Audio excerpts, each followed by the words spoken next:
விரிவுரையாளரை காவு வாங்கிய மகளின் காதல். மார்ச் 18 இரவு சுமார் 8 மணி. இருளை கிழித்தபடி மோட்டார் சைக்கிளில் வந்து கொண்டிருந்தான் அந்த இளைஞன். அவன் முகத்தில் கோபம் தாண்டவமாடிக் கொண்டிருந்தது.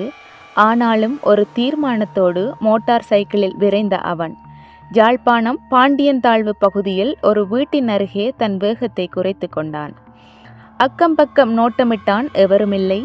உடனே அருகே மறைவாக தன் மோட்டார் சைக்கிளை நிறுத்திவிட்டு மெல்ல மெல்ல அந்த வீட்டை நோக்கி பூனை போல பதுங்கிச் சென்றான். வீட்டினுள் பேச்சு குரல்கள் ஓய்ந்துவிட்டன. இதுதான் சமயமன்று அவனும் எந்தவித சத்தமும் இல்லாமல் சரசரவென வீட்டின் கூரைக்கு ஏறினான். அங்கிருந்தபடி மீண்டும் அவதானித்தான். எந்தவொரு நடமாட்டமும் இல்லை என்பதை உறுதிப்படுத்தி கொண்டு ஓடுகளை பிரித்து வீட்டினுள் புகுந்தான். ஆனால் அவன் எதிர்பார்க்காதபடி அவன் வீட்டினுள் நுழைந்ததை அங்கிருந்த பெண் ஒருத்தி கண்டுவிட்டாள்.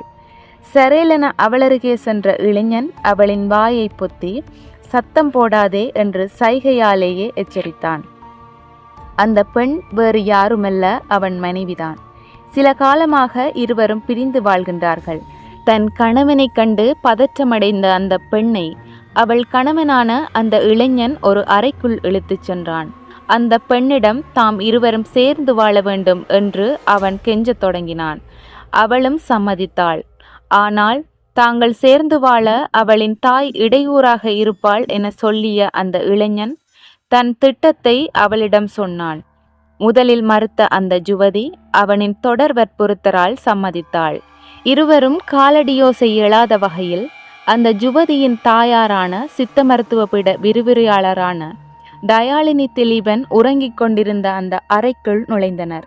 ஜாரோ அறைக்குள் நுழைந்ததை உணர்ந்து தூக்கம் கலைந்த தயாளினி அந்த அகால வேளையில் தன் மகளும் மகளின் கணவனும் நின்று கொண்டிருப்பதை பார்த்து திடுக்கிட்டாள். அவர்களை நோக்கி அவள் கத்த முற்பட்டாள். ஆனால் அதற்கு அந்த இளைஞன் இடம் கொடுக்கவில்லை. ஓடிச் சென்று அவள் வாயை பொத்தி கழுத்தையும் நெரித்தான்.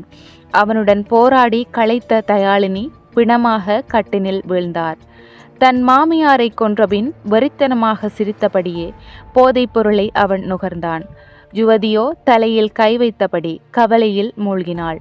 பின்னர் இருவரும் தாயின் நகைகளை எடுத்து கொண்டனர். தயாளினியின் சடலத்தை போர்வையால் சுற்றி கட்டினர். அப்படியே சடலத்தை கார் டிக்கியினுள் ஏற்றினர். கொலைக்கான தடயங்களை அளித்தனர். பின்னர் சடலம் ஏற்றப்பட்டிருந்த தயாளினியின் காரில் ஏறி விரைந்தனர். அந்த கார் தனங்கிழப்பு காற்றாலை பகுதியை அண்மித்தது. நீண்ட பனங்குடலை கொண்ட அந்த பகுதியில் அந்த அகால வேளையில் யாருமே இருக்கவில்லை. இதனை சாதகமாக்கி தயாளினியின் சடலத்தை பற்றை காட்டுக்குள் தூக்கி எறிந்துவிட்டு அந்த யுவதியும் இளைஞனும் இனி எங்களை எவராலும் பிரிக்கவோ பிடிக்கவோ முடியாது என்ற மகிழ்வோடு காரில் பறந்தார்கள். அவர்கள் ஏன் இப்படி ஒரு விபரீத முடிவை எடுத்தார்கள்? ஏன் பிரிந்து வாழ்ந்தார்கள்? தயாளினி மீது அந்த இளைஞனுக்கு அப்படி என்ன பகை? தம் மீது கொலைப்பழி வராமல் இருக்க அவர்கள் போட்ட திட்டம் என்ன? கொலையை செய்தவர்கள் பிடிபட்டது எப்படி? எல்லாவற்றிற்கும் பதில் அடுத்த பகுதிகளில் காத்திருக்கின்றது.